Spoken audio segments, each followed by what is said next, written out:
Assalamu alaikum dear students, hope you are doing well. Beta time. If you can't manage time in your life, you can manage nothing. It's rightly said by our Prophet Muhammad sallallahu alaihi wasallam. There are two things in our life which are like blessings. One is time and another thing is good health. Beta, so utilize your time as much as you can. Because in future, you should not have any excuse regarding this thing. Okay beta, that you have not much time. Okay beta, I would like to sum up by some beautiful lines, I don't know. And the beautiful lines for today are, हर पल पे तेरा ही नाम होगा, हर पल पे तेरा ही नाम होगा, तेरे हर कदम पे दुनिया का सलाम होगा, तेरे हर कदम पे दुनिया का सलाम होगा, मुश्किलों का सामना हिम्मत से करना, मुश्किलों का सामना हिम्मत से करना, देखना एक दिन वक्त भी तेरा गुलाम होगा. With that thing, I would like to start today's topic. हमने कल पढ़ा था प्रिज्म, ठीक है बेटा. कल थोड़ा सा एरर आ गया था एंड पे, तो हमने क्या, मैंने एक्चुअली थोड़ा आगे भी पढ़ाया था, बट आई नो कि आपको खाली विजिबल जो आपने देखा वो प्रिज्म तक देखा, ठीक है बेटा. तो हमने क्या रियलाइज किया, हमने क्या, मैं थोड़ा सा रिकैप करूंगा. हमने देखा what is prism.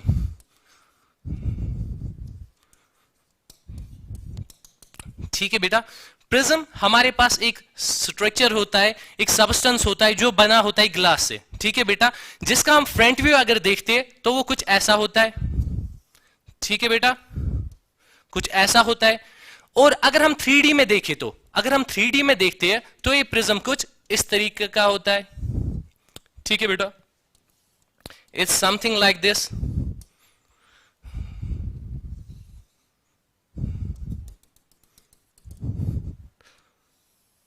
Like this बेटा. जब हम 3D में इस प्रिज्म को देखते हैं ये कुछ ऐसा होता है. तो आपने क्या कंक्लूड किया, जो एक प्रिज्म होता है इसके दो ट्रायंगुलर फेसेस होते हैं, ठीक है बेटा, जैसे ये ट्रायंगुलर फेस है ना बेटा, और दूसरा ट्रायंगुलर फेस है कहीं, हाँ बेटा, एट द बैक साइड ये ट्रायंगुलर फेस है, ठीक है बेटा. इसके साथ साथ एक प्रिज्म जो होता है इसमें 3 ट्रायंगुलर फेसेस होते हैं. ये तो थे ट्रायंगुलर फेसेस, ट्रायंगुलर मतलब 3 एंगल बन रहे थे, और rectangular, sorry rectangular, rectangular faces कितने हैं इसमें बेटा, 3. आप देखो यहां से ये जो फेस बन रहा है यहां पे, ये रेक्टेंगुलर फेस बन रहा है ना बेटा. ये एक होगा इस साइड का, एक बॉटम वाला होगा बेटा, इसको मैं दूसरे कलर से रिप्रेजेंट करूंगा या दिखाऊंगा. ये जो बेस है ना बेटा, ये भी रेक्टेंगुलर होगी. और ये जो उस साइड वाला है, बैक साइड वाला है, इसको मैं किसी और कलर से, ग्रीन कलर से दिखाता हूं. ये जो बैक वाला साइड है बेटा, ये भी क्या होगा, रेक्टेंगुलर, ठीक है बेटा. तो आपने कंक्लूड किया जो एक प्रिज्म होता है इसमें 2 ट्रायंगुलर शेप होते हैं, ठीक है बेटा, और 3 रेक्टेंगुलर शेप्स होती है, या हम बोल सकते हैं 2 रेक्टेंगुलर फेसेस होते हैं और 3 रेक्टेंगुलर फेसेस होते हैं, ठीक है बेटा. 3 रेक्टेंगुलर फेसेस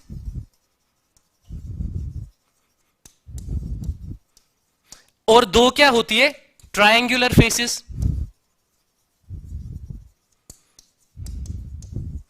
है ना बेटा. होप ये चीज क्लियर हो गई आपको कि प्रिज्म क्या होता है. इसके साथ साथ मैंने आपको कल बोला था जो एक प्रिज्म होता है ये ऐसे भी हो सकता है ना बेटा, ये ऐसे भी हो सकता है और ये ऐसे भी हो सकता है. ये डिपेंड करता है किस पे बेटा, ये जो प्रिज्म का एंगल होता है दिस वन, ये कैसा होगा. अगर ये 60 डिग्री होगा तो आपके पास जो ट्रायंगल होगी वो इक्विलेटरल ट्रायंगल बनेगी, है ना बेटा. तो तब आपका प्रिज्म क्या होगा, जो इसका बैक साइड होगा, आपने देखा इसमें 2 ट्रायंगुलर साइड है, तो दोनों जगह एंगल क्या बनेगा, दैट विल बी 60 डिग्री, वो इक्विलेटरल ट्रायंगल होगी. लेकिन कभी ये एंगल ज्यादा भी हो सकता है, ये एंगल कम भी हो सकता है. इस एंगल को हम क्या नाम देते हैं, इसको हम नाम देते हैं एंगल, इसको हम नाम देते हैं एंगल ऑफ प्रिज्म, ठीक है बेटा. Hope this thing is clear. आप एक बार कॉपी कर लो इसको अगर आपने कल नहीं किया हो तो, या स्क्रीनशॉट ले लो बेटा इसका. Okay, moving to the next topic, that is refraction through prism.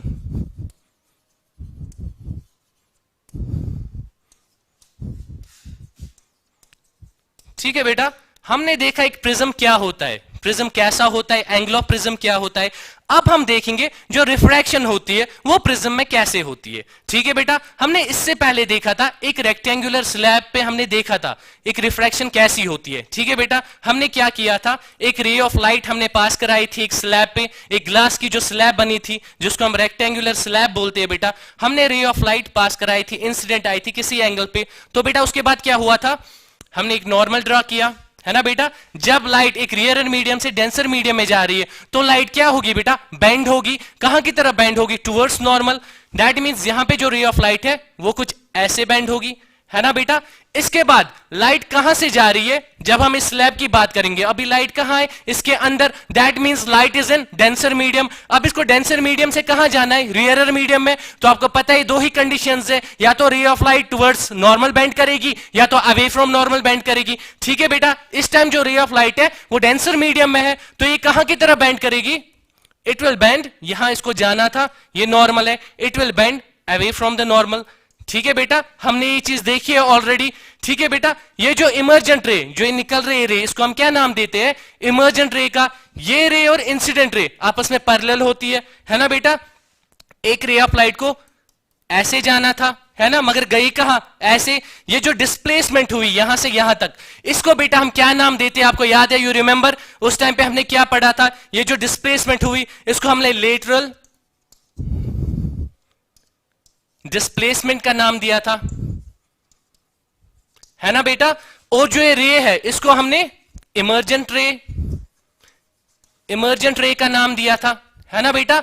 और ये कौन सी रे थी, ये इंसिडेंट रे थी। ठीक है बेटा, ये सब आपको क्लियर है, ये आपने पढ़ा है ऑलरेडी। आज हम जो देखेंगे, आज हम देखेंगे प्रिज्म में कैसे रिफ्रैक्शन होती है। क्या इसी तरह होती है बेटा, यहां पे इसको दोबारा बनाने का मेरा ये मकसद था।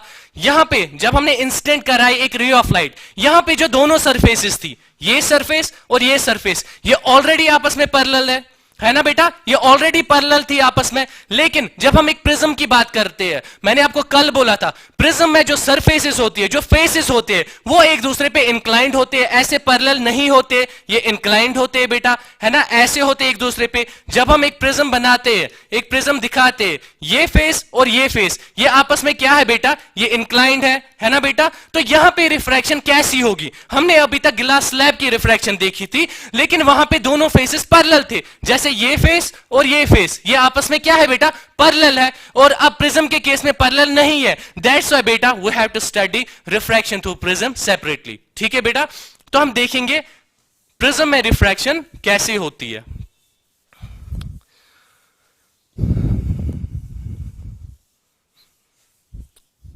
ठीक है बेटा, तो सबसे पहले हम क्या करेंगे, एक प्रिज्म बनाएंगे। Hope this colour is visible. चलो मैं कोई और कलर ही लेता हूं। ये प्रिज्म है, ठीक है बेटा, ये प्रिज्म है। अब हम क्या करते हैं बेटा, हम रे ऑफ लाइट इंसिडेंट एक कराते हैं इस पे, ठीक है, जैसे हम ग्लास स्लैब के केस में लेते थे। ये एक रे ऑफ लाइट आ रही है, व्हाइट लाइट, ठीक है बेटा, रे ऑफ लाइट आ रही है, किस पे पड़ रही है, प्रिज्म पे। Then according to first law क्या होना चाहिए, एक रे ऑफ लाइट आ रही है रेयर मीडियम से। अब ये कहां है, यहां पे ईयर है ना बेटा, ये ईयर है, ईयर में किस में जा रही है, ग्लास में जा रही है। When a ray of light comes from rare medium to denser medium, बेटा इसको क्या होना है, बेंड होना है। कहां की तरह बेंड होना है, टुवर्ड्स नॉर्मल। अब बेटा मैंने आपको ऑलरेडी सिखाया है, you know about refraction through curved surfaces, है ना बेटा। जब हमने लेंसेस पढ़े थे आपने देखा था, अगर ये मेरे पास एक लेंस है, अगर मुझे यहां पे नॉर्मल लेना होगा तो मैं जो सेंटर से जो रे आएगी ये नॉर्मल होगा, है ना बेटा। अगर मुझे इस जगह नॉर्मल चाहिए तो वो कुछ ऐसा होगा, और अगर मुझे यहां पे नॉर्मल चाहिए ये कुछ ऐसा होगा, है ना बेटा। बट यहां पे ये बहुत सिंपल है, आपको ऑलरेडी एक लाइन दी गई हुई है ना, जो यहां पे फेस है ये स्ट्रेट है, ये कर्व्ड सरफेस नहीं है। तो बेटा नॉर्मल कैसा होगा यहां पे, इट विल बी सीधे इसके perpendicular, it will be like this, है ना बेटा। अब एक रे ऑफ लाइट है, इसको जाना कहां था, अगर मीडियम चेंज नहीं होता ये ऐसे जाती, लेकिन ये जाएगी कैसे, बिकॉज रिफ्रैक्शन हो रही है, डेंसर मीडियम में लाइट जा रही है तो ये रिफ्रैक्ट होगी टुवर्ड्स नॉर्मल, है ना बेटा। दैट मींस यहां जो रे ऑफ लाइट है ये ऐसे बेंड होगी, है ना बेटा, एम आई राइट? यहां से एक रे ऑफ लाइट आई, ये डेंसर मीडियम में घुसी एंड ऐसे रिफ्रैक्ट हो गई। बेटा ये ठीक है, ये क्लियर है आपको? जब एक रे ऑफ लाइट अब डेंसर मीडियम में है ना बेटा, ये ऑलरेडी अब किस में है, एक डेंसर मीडियम में है, और इसको किस में जाना है, रियरर मीडियम में जाना है। ये ईयर है इस साइड, है ना बेटा? ये इस टाइम रे ऑफ लाइट कहां है, ग्लास के अंदर है, डेंसर मीडियम में है। अब यहां पे क्या होगा बेटा, it will move away from the normal, because you know when a ray of light goes from denser medium to a rarer medium, it moves away from the normal, या it bends away from the normal. बेटा यहां पे normal कैसा होगा, इस surface के perpendicular होगा, ऐसे होगा बेटा। और इस रे ऑफ लाइट को जाना कहां था, इसको ऐसे जाना था। अगर यहां पे रिफ्रैक्शन, अगर यहां पे मीडियम चेंज नहीं होता, तो ये बेटा फाइनली कहां जाएगी, ये रे ऑफ लाइट ये ऐसे बेंड होगी, है ना बेटा, ये अवे फ्रॉम नॉर्मल जाएगी, है ना बेटा। तो ये क्या होगी यहां पे हमारी इमर्जेंट रे, है ना बेटा। जो ग्लास के केस में, हमने ग्लास स्लैब के केस में देखा था, जो एंड में हमें रे मिली थी जो जा रही थी मीडियम से बाहर, उसको हमने क्या नाम दिया था, इमर्जेंट रे। यहां पे हम इमर्जेंट रे किसको नाम देंगे, इसको, ठीक है बेटा। This is called as emergent ray, this is called as angle of incidence, है ना बेटा। जो रे ऑफ लाइट एंगल बनाती है नॉर्मल के साथ, उसको आप क्या बोलते हो, एंगल ऑफ इंसिडेंस। इसको हम रिप्रेजेंट करेंगे आई से, this is angle of incidence. और जो रिफ्रैक्टेड रे एंगल बना रही है नॉर्मल के साथ, उसको हम क्या कहेंगे बेटा, इसको हम क्या नाम देंगे, एंगल आर। दैट इज, ये हमारे पास बना angle of incidence, this is angle of refraction, ठीक है बेटा। ये जो रे आ रही थी, इसको हम क्या रे नाम देते थे, इसको हम इंसिडेंट रे का नाम देते थे, और इसको रिप्रेजेंट किससे करते थे, आई आर से, इंसिडेंट रे। और जो रिफ्रैक्टेड रे है, इसको किससे हम रिप्रेजेंट करते थे, आर से, दैट इज रिफ्रैक्टेड रे, ठीक है बेटा। यहां पे ये जो रे होगी, इसको हमने नाम दिया इमर्जेंट रे का। अब बेटा आप यहां पे देखो, कॉन्सेंट्रेट, ठीक है बेटा। यहां पे एक इंपॉर्टेंट पॉइंट आप देखो, एक रे ऑफ लाइट थी, ऐसे आ रही थी, ठीक है बेटा, ऐसे आ रही थी, लेकिन ये गई कहां से, यहां से बेटा, है ना, यहां से आ रही थी, यहां गई। दैट मींस अगर यहां पे मीडियम चेंज नहीं होता, अगर मीडियम चेंज नहीं होता, तब बेटा ये रे ऑफ लाइट नॉर्मली, मैं किसी और कलर से दिखाता हूं, ये जो रे ऑफ लाइट है, अगर मीडियम चेंज नहीं होता, इसको नॉर्मली जाना था ऐसे, है ना बेटा, ऐसे कुछ जाती, देखो स्ट्रेट जाती है ऐसे, है ना बेटा। लेकिन यहां पे कैसे जा रही है रे ऑफ लाइट, ऐसे जा रही है ना बेटा, ऐसे जा रही है। दैट मींस अगर मैं देखूं, ये इतने एंगल से डिवेट हो गई, है ना बेटा। इसको ऐसे जाना था, ये ऐसे जा रही है, ये इतने एंगल से क्या हो गई बेटा, डिवेट हो गई। आप देखो ऐसे जाना था इस रे ऑफ लाइट को, लेकिन ये ऐसे जा रही है। मैं बोल सकता हूं कि ये इस एंगल से डिवेट हो रही है, तो मैं इस एंगल को नाम दे सकता हूं बेटा एंगल ऑफ डिवेशन, ठीक है बेटा। इसको हम रिप्रेजेंट करते हैं डी से, और इस एंगल का नाम क्या है बेटा, एंगल ऑफ डिवेशन,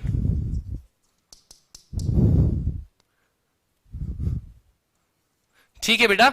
इस एंगल को हम क्या नाम देते हैं, angle of deviation. Fine, hope this is clear. आप, आई थिंक कमेंट चल रहे हैं अभी, आप देखो बेटा, अगर कमेंट नहीं चल रहे तो आप इसको कॉपी करो, we will move to the next topic, okay बेटा।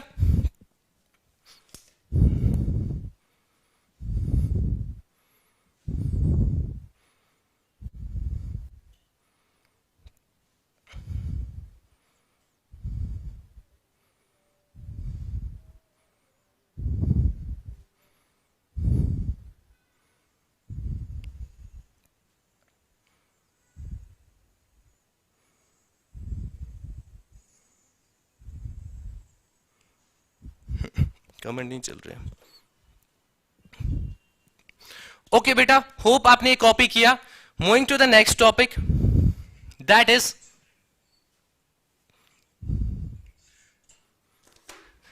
इज डिस्पर्शन ऑफ लाइट, ठीक है बेटा। अब हम पढ़ेंगे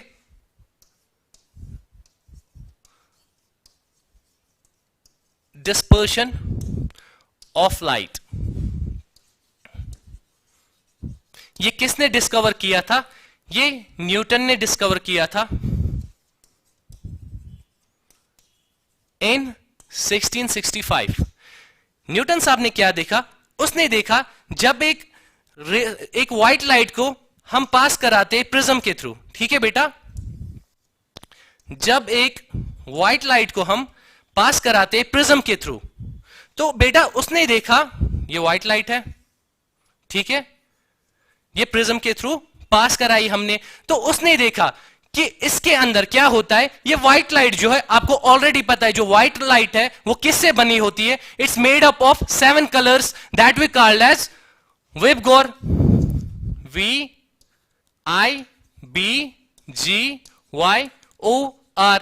These 7 letters define 7 colors, है ना बेटा? V is for violet, I is for indigo, B is for blue, G is for green, Y is for yellow, O is for orange and R is for red। तो उन्होंने देखा जब हम एक light को पास कराते हैं प्रिज्म के थ्रू, तो ये लाइट स्प्लिट होती है 7 कलर्स में, ठीक है बेटा? ऐसे, दिस इज 1 कलर, मैं किसी और कलर से दिखाता हूं। ये फॉर एग्जाम्पल ऐसे बेंड हो गई, इसमें टाइम लगेगा।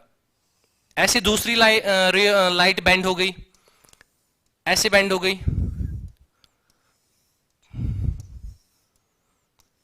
ठीक है बेटा? कुछ ऐसे होता है। और ये जो कलर्स है ये कैसे थे? It was V, that is violet colour, ये I था, दैट इज इंडिगो, ये ब्लू था, ये ग्रीन था, ये येलो था, ये ऑरेंज था, और जो सबसे ऊपर थी वो रेड लाइट थी। दैट मींस जो रेड लाइट थी वो सबसे कम बेंड हो रही थी, और जो वायलेट कलर है ये सबसे ज्यादा बेंड हो रहा था। अब इसके पीछे रीजन क्या है बेटा?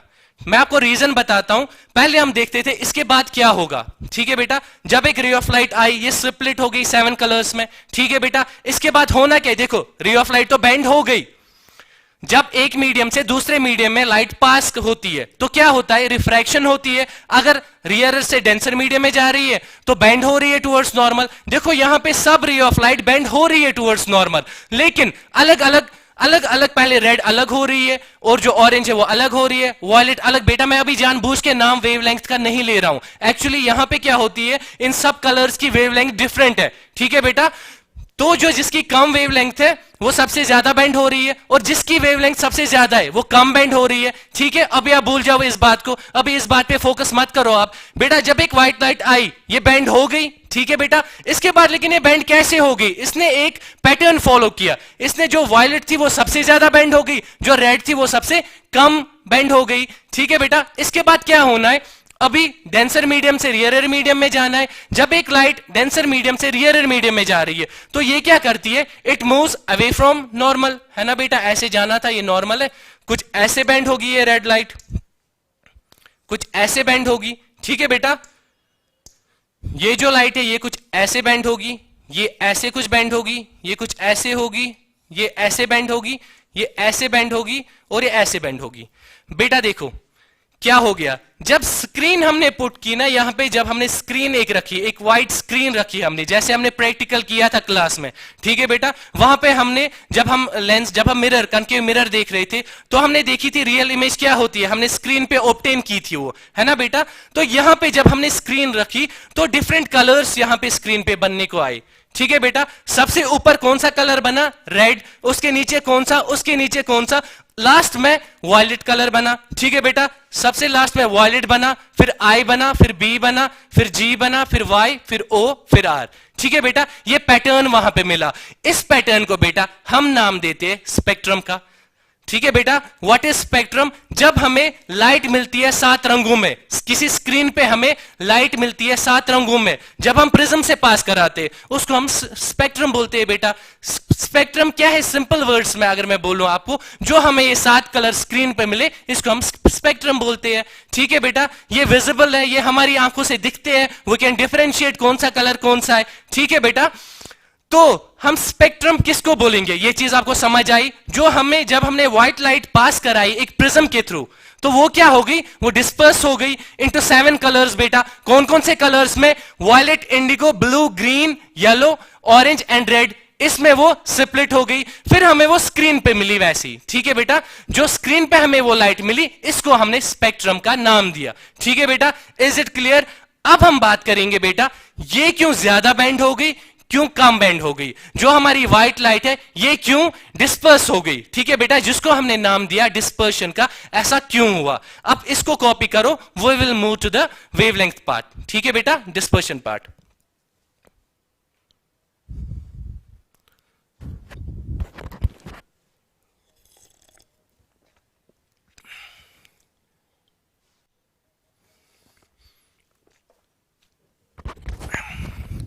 बेटा होप आपने कॉपी किया। देखो बेटा जो वेवलेंथ, जो एम्पलीट्यूड, जो वेव से रिलेटेड इंफॉर्मेशन है या वेव्स आप पढ़ोगे 11th में या 12th में भी आपको ऑप्टिक्स में पढ़ना है, ठीक है बेटा। अभी जो हमारे लिए जरूरी है जिससे हम ये कंसेप्ट समझ सकते हैं, दैट थिंग इज बेटा दैट्स कॉल्ड एज वेवलेंथ, ठीक है बेटा। अगर मेरे पास एक वेव है, ठीक है बेटा, वेव क्या होती है, ये डिस्टर्बेंस होती है, ठीक है बेटा। अगर मैं एक पत्थर मारता हूं दरिया में, ठीक है बेटा, आपने देखा होगा अगर मैं पत्थर मारता हूं दरिया में, वहां पे क्या होता है, ऐसे गोल गोल रिंग्स डेवलप होते हैं, है ना बेटा, ऐसे गोल गोल रिंग्स डेवलप होते आपने फेंके होंगे, है ना बेटा। वो रिंग्स कैसे फॉर्म होते, ड्यू टू द डिस्टर्बेंस। जैसे आपने पत्थर इस पॉइंट पे फेंका, वहां पे क्या हो गया बेटा, इस मीडियम में डिस्टर्बेंस क्रिएट हो गई, ठीक है बेटा। अभी आपने छोटा सा कंकर मारा था, छोटी सी डिस्टर्बेंस पैदा हो गई, ठीक है बेटा, 4-5 सर्कल्स निकल गए और वो गायब हो गई। अब अगर आपने बड़ा सा पत्थर उठाया और उसको जोर से फेंका, इस टाइम जो सर्कल्स फॉर्म होगी वो बेटा ज्यादा फॉर्म होगी, ठीक है बेटा। इस टाइम जो डिस्टर्बेंस क्रिएट होगी वो ज्यादा होगी, ठीक है बेटा। तो हम ऐसे बोल सकते हैं, इसको भूल जाओ आप, हम ऐसे बोल सकते हैं जो वेवलेंथ होती है किसी वेव की, ठीक है बेटा। मैं थोड़ा सा आपको दिखाता हूं, पहले इसको हम दिखाते कैसे है। जो एक वेव होती है उसको हम दिखाते in the form of crusts and troughs, ठीक है बेटा। ये मेरे पास कोई वेव है, ठीक है बेटा, मैं दूसरी वेव बनाता हूं,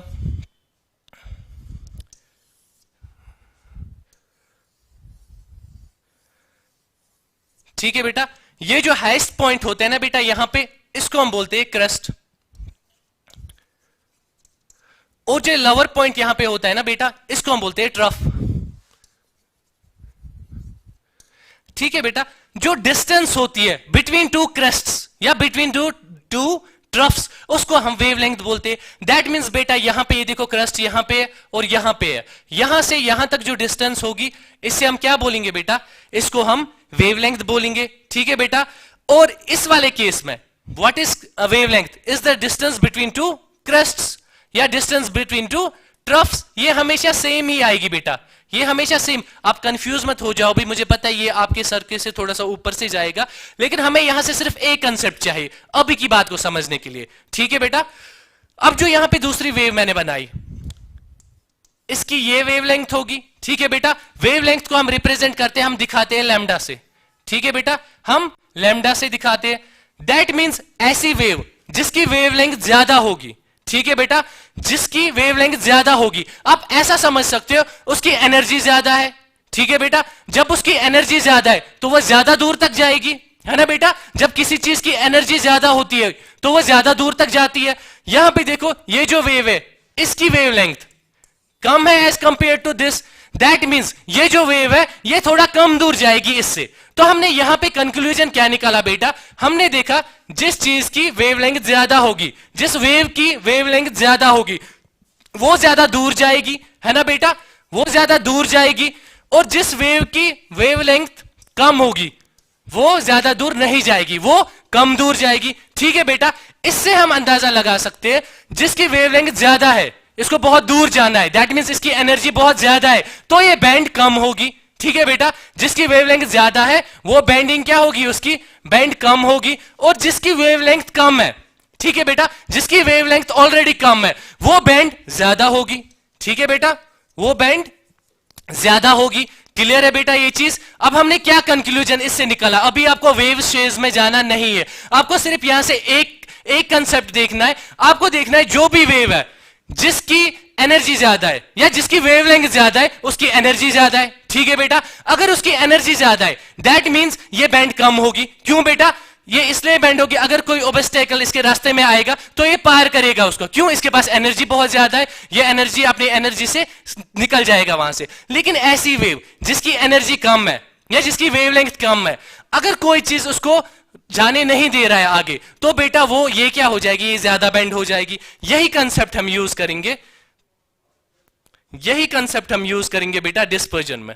ठीक है बेटा, हमने अभी देखा जो एक रे ऑफ लाइट है, एक व्हाइट लाइट है, व्हाइट लाइट जो हमारे पास थी, जैसे ये प्रिज्म से पास हो गई, ठीक है बेटा, ये स्प्लिट हो गई डिफरेंट कलर्स में, क्योंकि आपको पता है जो व्हाइट लाइट होती है ये बनी होती है 7 रंगों से। कौन से 7 रंगों से? विबगोर से बनी होती है। ठीक है बेटा, अब हमने क्या किया, जो रेड वाली लाइन है, जो रेड है, जो इसमें रेड कलर है, इसकी वेवलेंथ बहुत ज्यादा होती है, दैट मींस इसकी एनर्जी बहुत ज्यादा है। ये क्या बैंड होगी बेटा, ज्यादा बैंड होगी कि कम बैंड होगी? ये कम बैंड होगी। इसी तरह जो वायलेट है, इसकी वेवलेंथ सबसे कम है, जब ये सबसे कम इसकी वेवलेंथ है तो ये सबसे ज्यादा बैंड होगी। ठीक है बेटा, दैट्स द रीजन वायलेट सबसे ज्यादा बैंड होती है, इंडिगो उसके बाद बैंड होती है सबसे ज्यादा, फिर ब्लू बैंड होती है सबसे ज्यादा, क्योंकि इन तीनों की वेवलेंथ क्या है बेटा, कम है। और जो रेड है या ऑरेंज है या येलो है, इनकी वेवलेंथ ज्यादा होती है, इसलिए बेटा ये कम बैंड होती है। इज दिस क्लियर बेटा? ये क्लियर हो गया? अब इसको कॉपी कर लो अगर कॉपी करना है। We are moving to the next topic.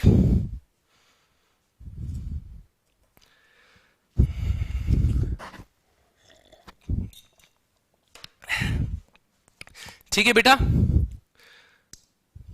अब एक इंपॉर्टेंट टॉपिक आता है बेटा, आपने देखा होगा rainbow, that is the rainbow.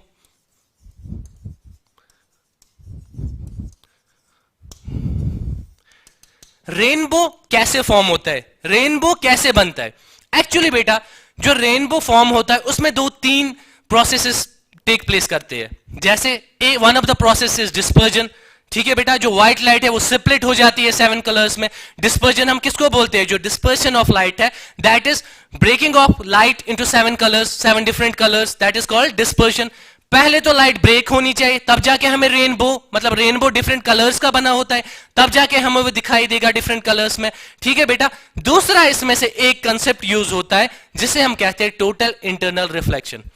ये भी बेटा ये आप अपने हायर क्लासेस में पढ़ोगे, लेकिन हम थोड़ा बहुत यहां पे पढ़ सकते हैं इसके बारे में, क्योंकि आपने पढ़ा है थोड़ा बहुत इसके बारे में ऑलरेडी। रिफ्रैक्शन आपने पढ़ा है ना, तो रिफ्रैक्शन से हम टोटल इंटरनल रिफ्लेक्शन देखेंगे क्या होता है।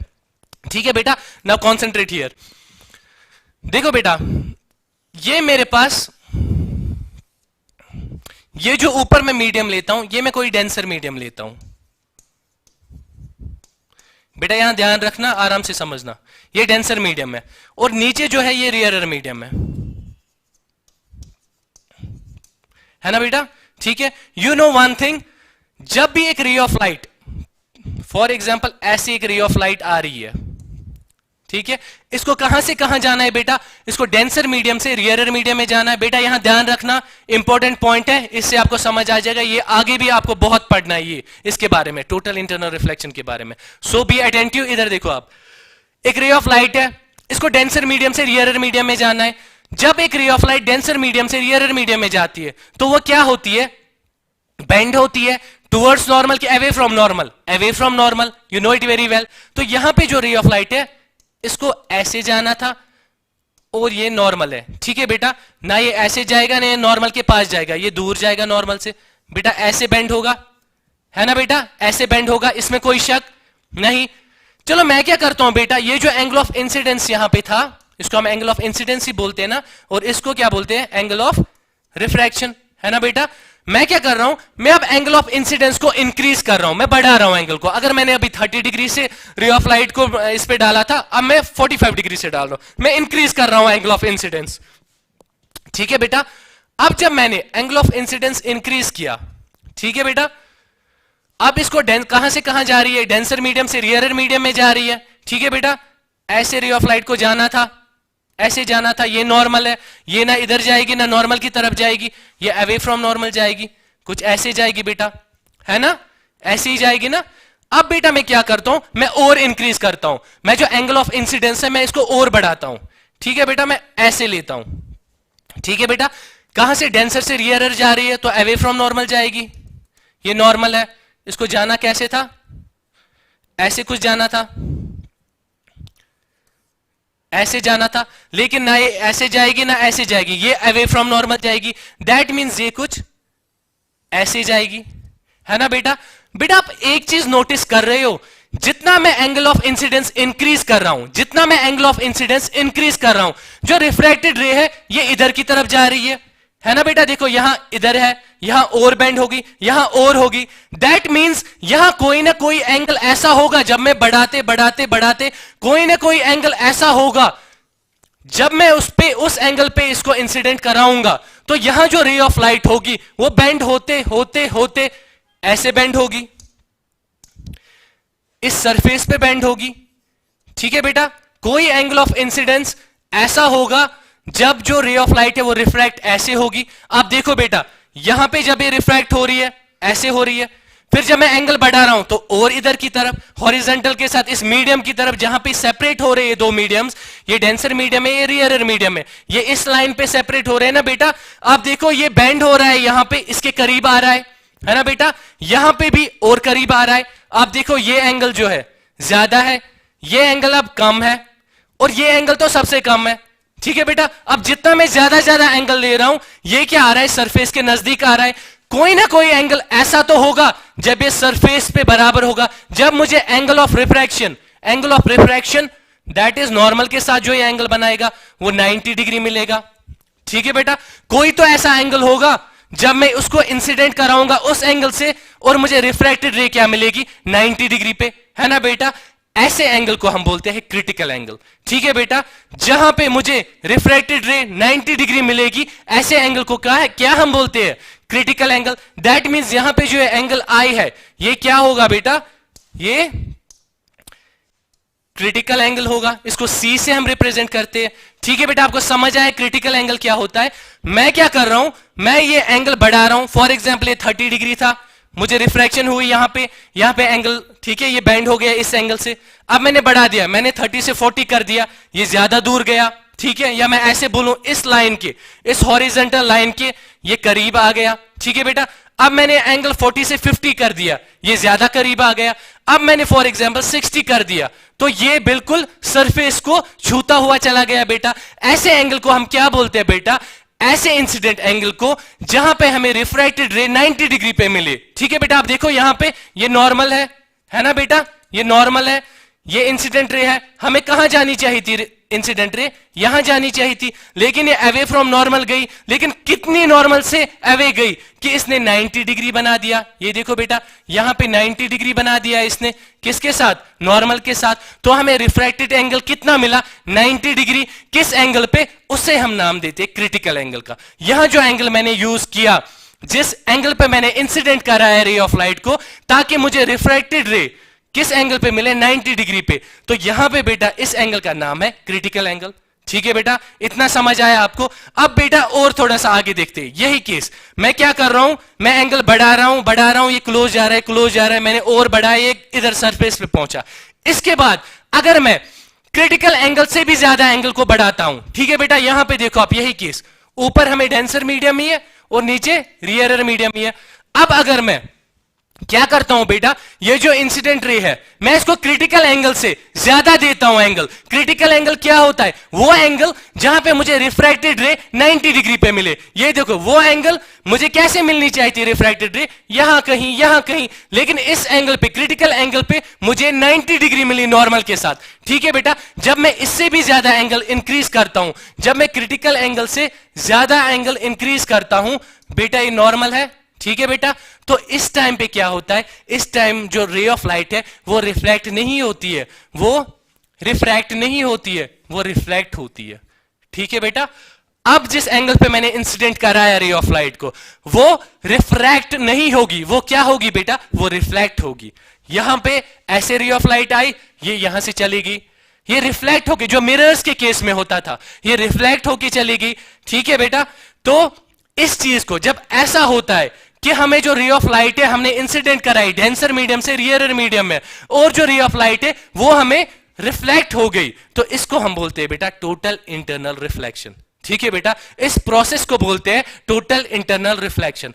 तो बेटा टोटल इंटरनल रिफ्लेक्शन होने के लिए सबसे पहली चीज इंपॉर्टेंट क्या है, एक लाइट जानी चाहिए डेंसर मीडियम से रियरर मीडियम में, ना कि एक रियरर मीडियम से डेंसर मीडियम में। ठीक है बेटा, यहां पे आपने देखा जैसी भी कंडीशन थी, जो भी कंडीशन थी, हमेशा रे ऑफ लाइट कहां से कहां जा रही थी, डेंसर मीडियम से रियरर मीडियम में। ठीक है बेटा, तब जाके क्या होता है टोटल इंटरनल रिफ्लेक्शन। और बेटा एक इंपॉर्टेंट थिंग, जो ये टोटल इंटरनल रिफ्लेक्शन होता है, ठीक है बेटा, आप देख रहे थे नॉर्मली आपने रिफ्लेक्शन कहां पे देखी थी, मिरर्स के केस में। मैंने आपको वहां पे बोला था जो भी रिफ्लेक्ट होती है रे ऑफ लाइट सिल्वर प्लेट से, ठीक है बेटा, जो हमने ग्लास को सिल्वर कोटिंग चढ़ाई होती है, इट्स द बेस्ट रिफ्लेक्टर। ये 90 से 95% रिफ्लेक्ट कराता है रे ऑफ लाइट को। ठीक है बेटा, लेकिन बेटा जो टोटल इंटरनल रिफ्लेक्शन में 100% रे ऑफ लाइट रिफ्लेक्ट होती है, इसमें कोई रे ऑफ लाइट एब्जॉर्ब नहीं होती है। अगर यहां पे 100% रे ऑफ लाइट आ रही है तो वो रिफ्लेक्ट भी कितनी हो रही है, 100%। जैसा कि हमने मिरर्स के केस में देखा था, वहां 95% ही रिफ्लेक्ट हो रही थी, बाकी की लाइट के साथ क्या हो रहा था बेटा, वो एब्जॉर्ब हो रही थी। ठीक है बेटा, hope this is clear, hope this is clear. Well, now we'll be moving to next topic, that is rainbow, जो हमें ऑलरेडी पढ़ना था। ये क्यों हमें पढ़ना पड़ा, इसका कंसेप्ट यूज होता है किस में बेटा, रेनबो में। ठीक है बेटा, आपको ये कॉपी करना है तो आप कर लीजिए। I'll give you 2 seconds for that.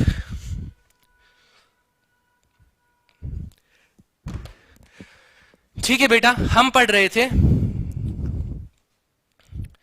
अच्छा रेनबो, ठीक है, हमें क्या पढ़ना है, रेनबो।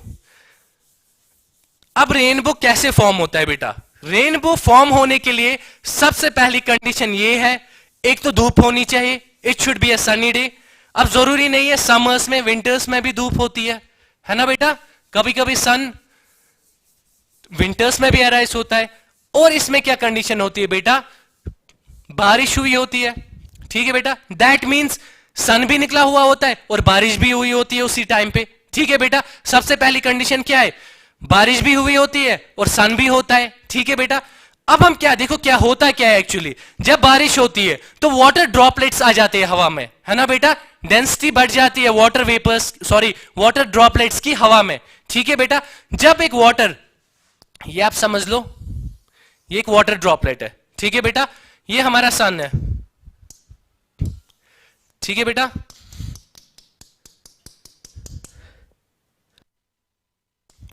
ये सन है बेटा, सन से क्या होता है, एक रे ऑफ लाइट आती है ना बेटा।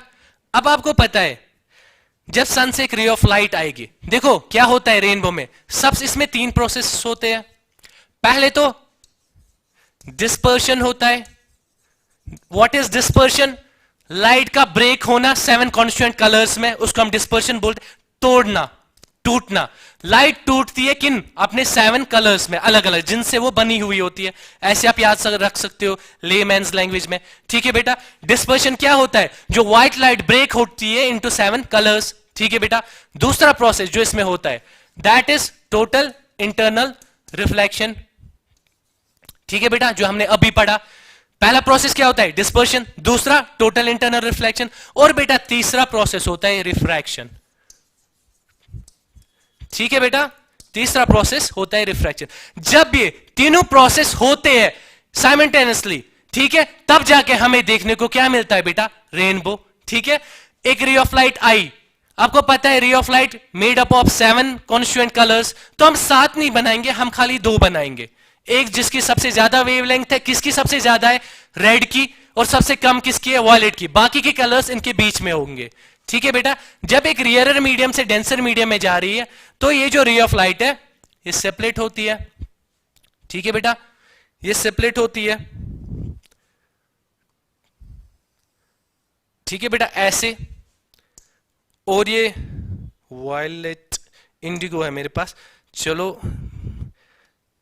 ऐसे दिखाते हैं हम। ठीक है बेटा, एक रे ऑफ लाइट, बाकी के कलर्स जो होंगे वो इनके बीच में होंगे। ठीक है बेटा, बाकी के कलर्स इन दोनों के बीच में होंगे। विप ग्योर, वी मुझे मिल गया, IBGY O इनके बीच में है, और R में खाली 2 रे ऑफ लाइट को ले रहा हूं समझाने के लिए, टू मेक इट इजी। ठीक है बेटा, अब क्या हो गया, सबसे पहले देखो डिस्पर्जन हो गया, जो रे ऑफ लाइट है वो सेपरेट हो गई डिफरेंट कलर्स में। अब दूसरा क्या होना है बेटा, टोटल इंटरनल रिफ्लेक्शन। ठीक है बेटा, देखो यहां पे क्या होगा, ये जो रे ऑफ लाइट है ये सीधे रिफ्लेक्ट होगी। ठीक है बेटा, ये रिफ्लेक्ट हो गई, और ये वाली लाइट भी बेटा रिफ्लेक्ट हो गई, है ना।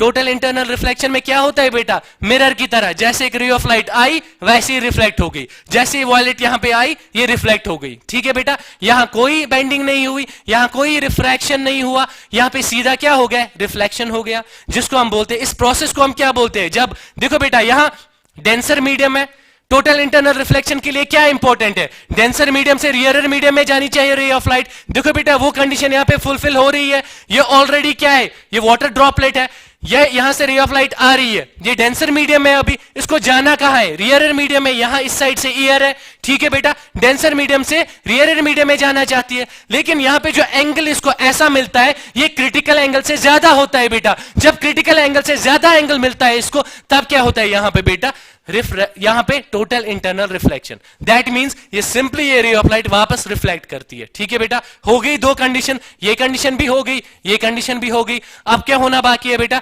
रिफ्रैक्शन, है ना बेटा।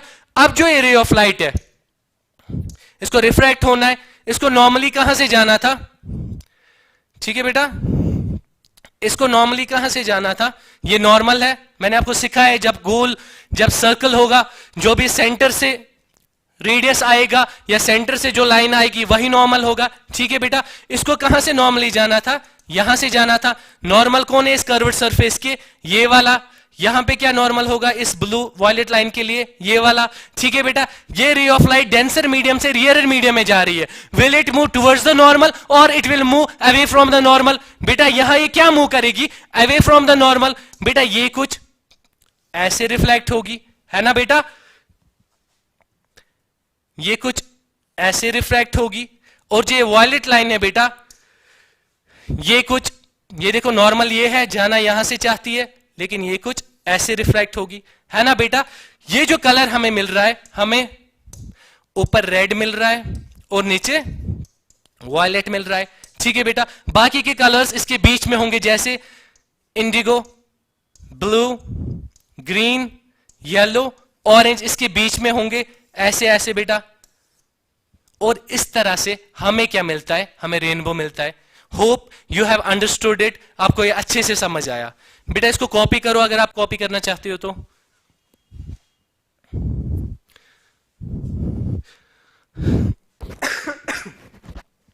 बेटा मैं एक बार रिपीट करता हूं इसको, होप आप में से किसी को समझ नहीं आया होगा। जब एक रे ऑफ लाइट सन से आती है, ठीक है बेटा, ऐसे आती है, तो उसके बाद जब ऑलरेडी मैंने आपको बोला कंडीशन क्या होता है रेनबो बनने की, ऑलरेडी बारिश हुई होती है और सन्नी भी होता है, ठीक है, सन भी निकला होता है और बारिश भी हुई होती है। ये जरूरी कंडीशन है इस रेनबो के लिए, ठीक है बेटा। जब एक वाटर ड्रॉपलेट, आपको मैंने बोला जैसे ही बारिश गिरती है तो हवा में वाटर ड्रॉपलेट्स ज्यादा हो जाते हैं, ठीक है बेटा। जब एक रे ऑफ लाइट पास होती है, टच करती है किसको, इस वाटर ड्रॉपलेट को, तो सबसे पहले क्या होता है बेटा, डिस्पर्जन होता है। ये ब्रेक होती है अपने 7 कॉन्स्टिट्यूएंट कलर्स में, ठीक है बेटा। आपको पता है व्हाइट लाइट किसकी बनी होती है, 7 कलर्स की। जैसे स्प्लिट होती है, ठीक है बेटा, इस स्प्लिटिंग के बाद इसको एक ऐसा एंगल मिल जाता है जिसको हम क्रिटिकल एंगल बोलते हैं। ये एंगल क्रिटिकल एंगल से ज्यादा होता है बेटा। ऐसी कंडीशन में क्या होता है, ठीक है बेटा, जब एक रे ऑफ लाइट डेंसर मीडियम से रियरर में जा रही है और ऑलरेडी इसका एंगल क्रिटिकल एंगल से ज्यादा है, तो वहां पे जो रे ऑफ लाइट है ये रिफ्लेक्ट होती है, ठीक है बेटा। जैसे मिरर के केस में रिफ्लेक्ट होती है, यहां पे भी रिफ्लेक्ट होती है। और उसके बाद तीसरी कंडीशन बनती है बेटा, जब ये रिफ्रैक्ट होती है, जैसे मैंने आपको यहां पे दिखाया, ये रिफ्रैक्ट होती है बाहर की तरफ और हमें क्या देखने को मिलता है बेटा, रेनबो, ठीक है बेटा। कॉपी करो इसे, moving to the next topic.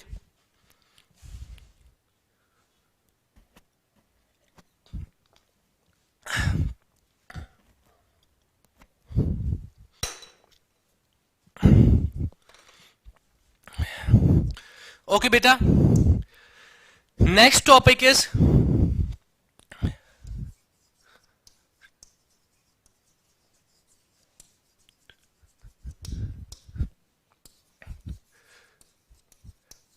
Atmospheric refraction. ठीक है बेटा, हमारा जो एटमॉस्फेयर है, जो अर्थ के अराउंड है, इसकी वजह से भी रिफ्रैक्शन होती है। देखो बेटा, मैं आपको एक कॉमन एग्जांपल दूंगा जो आपने देखी होगी। आपने कहीं देखा है आग जल रही है, जब आग जल रही होती है, जो पर्सन उसके पीछे खड़ा होता है, आपको वो थोड़ा सा ऐसे दिख रहा है जैसे वो उड़ रहा होता है, मूव कर रहा होता है। ठीक है बेटा, ऐसा क्यों होता है? एक्चुअली बेटा, जो ईयर होती है, जो उस आग के अराउंड ईयर होती है, वो हॉट होती है। ठीक है बेटा, हॉट ईयर का रिफ्लेक्टिव इंडेक्स कम होता है। ठीक है बेटा, और जो कोल्ड ईयर है, कोल्ड ईयर जो है उसका रिफ्लेक्टिव इंडेक्स ज्यादा होता है। दैट मींस जो बेंडिंग है, आपको पता है बेंडिंग बहुत डिपेंड है रिफ्लेक्टिव इंडेक्स पे। जब एक ईयर जो वार्म हुआ होता है, जो एक हॉट ईयर है, उसका रिफ्लेक्टिव इंडेक्स कम है, दैट मींस वहां से जो रे ऑफ लाइट आ रही है वो कम बेंड होगी एज कंपेयर टू जो उसके ऊपर ईयर है। जब वहां से रे ऑफ लाइट आ रही है, वहां पे बेंडिंग ज्यादा हो रही है, तो इस वजह से बेटा आपको क्या दिखता है, जो ऑब्जेक्ट है उस साइड में या पर्सन उस साइड में है, वो थोड़ा सा घूम रहा होता है, मूविंग ऑब्जेक्ट दिखता है आपको। आपने बहुत बार देखा होगा जब आग जल रही होती है किसी जगह। ठीक है बेटा, सो हम क्यों पढ़ रहे हैं एटमॉस्फेरिक रिफ्रैक्शन? बेटा आपने देखा होगा इसमें एक इंपॉर्टेंट चीज आती है, that's called as twinkling of stars. ठीक है बेटा, स्टार्स ट्विंकल क्यों करते हैं? फॉर एग्जाम्पल, ये स्टार है। ठीक है बेटा, ये हमारी अर्थ है। ठीक है बेटा, आप यहां पे कहीं बैठे हो। ठीक है बेटा, आप यहां पे बैठे हो, स्टार मैंने दूर ले लिया, चलो यहां पे दिखाता हूं। ठीक है बेटा, स्टार, आपको पता है स्टार की अपनी लाइट होती है। ये जो अर्थ है इसके अराउंड एटमॉस्फेयर है ना बेटा? ये देखो, ये समझ लो आप, एटमॉस्फेयर है अर्थ के अराउंड। ठीक है बेटा, जैसे एक स्टार है, इससे क्या आएगी? रे ऑफ लाइट आएगी, क्योंकि स्टार को अपनी लाइट होती है, आपको पता है ये बात। यहां से जो लाइट आएगी वो कुछ ऐसे आएगी बेटा, वो ऐसे आएगी। ठीक है बेटा, स्ट्रेट आएगी। स्ट्रेट क्यों आएगी? क्योंकि बीच में कोई ऑब्स्टेकल नहीं है। ठीक है बेटा, लेकिन इसके बाद क्या होता है? ठीक है बेटा, जैसे ही इसने टच किया अर्थ का एटमॉस्फेयर, ठीक है बेटा, ऐसे रे ऑफ लाइट आ रही है। ठीक है, अभी तक स्ट्रेट थी, लेकिन जैसे ही एटमॉस्फेयर में एंटर कर गई बेटा, यहां पे क्या होगी? रियर मीडियम से डेंसर मीडियम में जा रही है, तो यहां पे बेंडिंग होगी। ठीक है बेटा, और आपकी इंफॉर्मेशन के लिए मैं एक चीज आपको और बताऊं, जो एटमॉस्फेयर होता है वो ऊपर जो उसका रिफ्लेक्टिव इंडेक्स होता है वो कम होता है। ठीक है, जो, या मैं ऐसे समझाता हूं आपको, जो ऊपर जो रे ऑफ लाइट होगी वहां डेंसिटी कम होती है, मतलब ऑप्टिकली वो कम डेंसर होता है, और जितना नीचे हम आते हैं उतना ऑप्टिकली ज्यादा डेंसर होता है। ऑप्टिकली कम डेंसर और ज्यादा डेंसर होने का क्या मतलब है? जो ऊपर की लेयर है एटमॉस्फेयर की, वो ज्यादा डिस्टर्ब नहीं करती है रे ऑफ लाइट को, मतलब वहां कम बेंडिंग होती है, और जितना ज्यादा नीचे आती है रे ऑफ लाइट उतना ज्यादा बेंड करती है। आप ऐसे समझ सकते हो इस चीज को। ठीक है बेटा, दैट मीन्स जो रे ऑफ लाइट आ रही थी स्टार से, पहले वो थोड़ी सी बेंड हो गई, क्योंकि ऊपर क्या होता है, कम बेंड होता है। फिर जितना नीचे नीचे आ रही है यहां पे वो ज्यादा बेंड होती है। ठीक है बेटा, ये बेंड होके कहां पे पहुंच गई? हमारे आईज के करीब। ठीक है बेटा, ये समझो पर्सन है, ये बेंड होते होते यहां आ गई और हमने स्टार को देखा। ठीक है बेटा, बेटा यहां पे एक इंपॉर्टेंट चीज, ठीक है बेटा, देखो बेटा, जो हमारा एटमॉस्फेयर है ये यूनिफॉर्म डेंसिटी इसकी हर किसी जगह नहीं है। फॉर एग्जाम्पल, किसी जगह ऑक्सीजन और नाइट्रोजन मॉलिक्यूल्स ज्यादा है, किसी जगह डस्ट ज्यादा है, किसी जगह और कोई चीज वाटर वेपर्स ज्यादा है। ठीक है बेटा, इसकी यूनिफॉर्म डेंसिटी नहीं है। जब ये रे ऑफ लाइट आ रही थी और आंखों पे पड़ रही थी, डिफरेंट टाइम्स पे क्या होता है, इसकी जो डेंसिटी है वो डिफरेंट टाइम्स पे चेंज होती है। तो कभी क्या होगा, ये ऐसे आएगी, ऐसे आएगी, कभी जो रिफ्रैक्शन होगा ये अवे फ्रॉम नॉर्मल जाएगी, कभी टूवर्ड्स नॉर्मल जाएगी, कुछ इस तरह से होगी। अब बेटा इसका ट्विंकलिंग के साथ क्या संबंध? ठीक है बेटा, मैं आपको ऐसे समझाता हूं। अगर ये आपकी कॉमन आई है, ठीक है बेटा, आप स्टार को देख रहे हो। ठीक है बेटा, जब नॉर्मली एक रे ऑफ लाइट आ रही थी तो आप समझ लो ऐसे 5 रे ऑफ लाइट एंटर कर रही थी आपके आई, या 4 रे ऑफ लाइट एंटर कर रही थी आपके आई के। ठीक है बेटा, इसी टाइम पे क्या हो गया, रिफ्रैक्शन, या यहां पे ऑक्सीजन नाइट्रोजन मॉलिक्यूल्स की जगह वाटर वेपर्स ने जगह ली है। अब रिफ्रैक्शन चेंज हो गई। ठीक है बेटा, अभी तक टुवर्ड्स नॉर्मल आ रही थी, ऐसे बेंड हो रही थी, ऐसे बेंड हो रही थी, अब ऐसे बेंड होने लगी। इस वजह से क्या हो रहा है बेटा, अभी अगर 4 रे ऑफ लाइट्स आंख में जा रही थी तो अब क्या हो रहा है बेटा, समझ लो ये रे ऑफ लाइट बेंड हो गई यहां की तरफ। ठीक है बेटा, और ये जो रे ऑफ लाइट है ये बेंड हो गई यहां की तरफ। ठीक है बेटा, दैट मींस अभी कितनी रे ऑफ लाइट आ रही थी, 4 रे ऑफ लाइट आ रही थी, अब कितनी आ रही है आई में, 2 ही आ रही है। दैट मींस इससे पहले जब 4 रे ऑफ लाइट थी तब इंटेंसिटी ज्यादा थी। ठीक है बेटा, आपको जो स्टार दिख रहा था ज्यादा चमकीला दिख रहा था। अब जब इंटेंसिटी कम हो गई आपको थोड़ा सा डिम दिखेगा, वो है ना बेटा। जब दो ही रे ऑफ लाइट एंटर कर पा रही है आपके आई में तो आपको थोड़ा सा डिम दिखेगा, है ना बेटा। जब और रिफ्रैक्शन वैसी होगी जैसे पहले थी तो और 4 रे ऑफ लाइट आपके आई में एंटर करेगी, तो बेटा ये जो कंटिन्यूअस ये जो डेंसिटी इंक्रीज हो रही है कम हो रही है, इंक्रीज हो रही है कम हो रही है, इंक्रीज हो रही है कम हो रही है। दैट मीन्स 4 रेज एंटर कर रही है, 2 रेज एंटर कर रही है, 4 रेज एंटर कर रही है, 2 रेज एंटर कर रही है। इससे क्या हो रहा है बेटा, एक्चुअल में जो डेंसिटी है इंक्रीज हो रही है कम हो रही है, इंक्रीज हो रही है कम हो रही है। तो इस वजह से बेटा आपको क्या लगता है जो स्टार है वो ट्विंकल कर रहा है, ये जो कम ज्यादा लाइट कर रहा है, इस वजह से आपको लगता है कि स्टार जो है वो ट्विंकल कर रहा है। एक्चुअल में ऐसा नहीं होता है। जो एस्ट्रोनॉट स्पेस से बाहर हमारे एटमॉस्फेयर से बाहर जाते हैं बेटा उनको कोई ट्विंकलिंग नहीं दिखाई देती है। ये क्यों होती है twinkling? It is because of the atmosphere. ठीक है बेटा, hope you have got this all जो हमने आज पढ़ा। और नेक्स्ट मे बी टुमारो, नहीं मे बी नहीं, कल tomorrow it will be the last lecture of human eye. ठीक है बेटा, so have a nice day ahead, bye bye.